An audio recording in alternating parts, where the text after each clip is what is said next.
Welcome to the Hatter Sports Network. I'm Kaylee Melville. And I'm Kayla Johnson. And earlier we caught up with the new strength and conditioning coach. And I got my workout on, so stay tuned.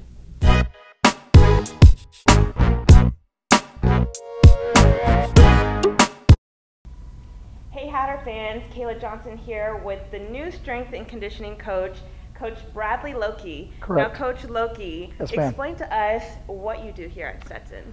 I've been hired as Director of Strength and Conditioning, and with that being said, what the emphasis is to help the athletes that have been pre-existing here and new coming athletes develop in their athletic performance. Basically, that's explosive power as well as full body strength and body composition. We may have some athletes that want to gain or lose weight depending on their positions in their sports.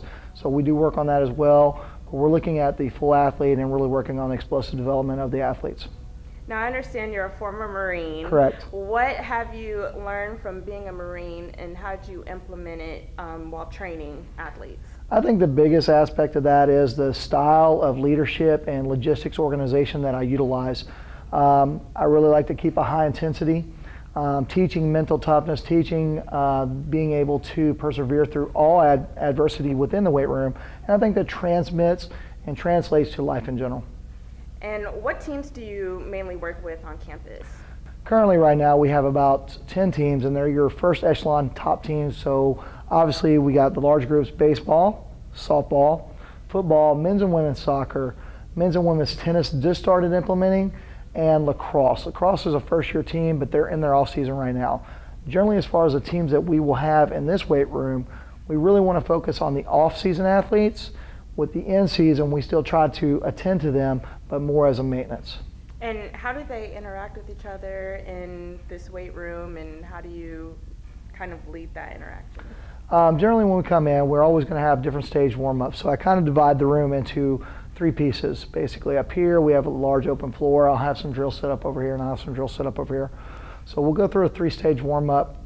We're looking at warming up the shoulders, the hips, getting some mobility, getting some blood flow as well, so maybe some core work or something else that I want to focus on that day. From there, we try to keep it very, very quick tempo. So I don't like to have more than 3 personnel to a rack, whether it be men's or women's team, 4 at the most. Right now with football, we're running 4 to a rack.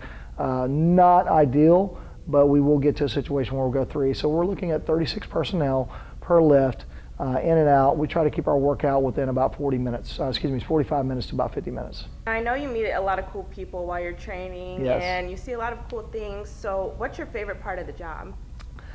I think interaction with the athletes, being able to give them experience to where, number one, they're not making the same mistakes that you did.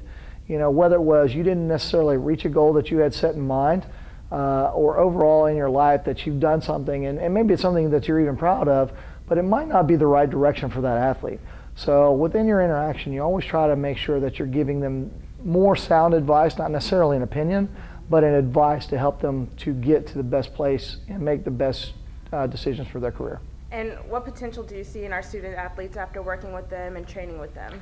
Right now, I've only seen the athletes for about 2 weeks with the teams that I've retrospectively told you I've had. And potentially there's a lot of room for development because strength and conditioning is new.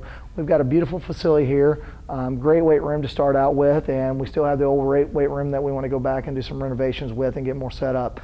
So with that being said, I think the potential is very, very unlimited at this time. Awesome. Well, I'd love to see some exercises. We have Mel, our co-host, as our guinea pig. So Okay. Could you show us around? Yes, ma'am.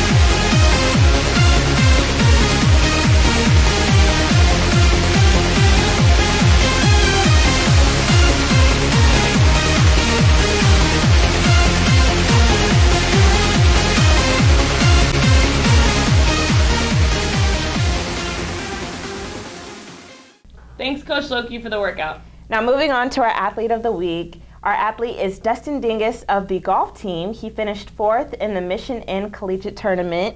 He closed with a 3 over par in a round of 75, so great job, Dustin. Awesome job. And this Friday, the men's soccer team will be hosting a game against University of North Florida. It's a coaches versus cancer game to raise money for the American Cancer Society. The game is called the Purple Game, so everyone's encouraged to wear purple, and it's at 7 p.m. Come support your Hatters. And here are a list of upcoming games. Make sure you go out and support your Hatters. Now, everybody, look at the top of the screen and follow us on Twitter, Instagram, like us on Facebook, and also email us at hattersportsnetwork@gmail.com. See you next week.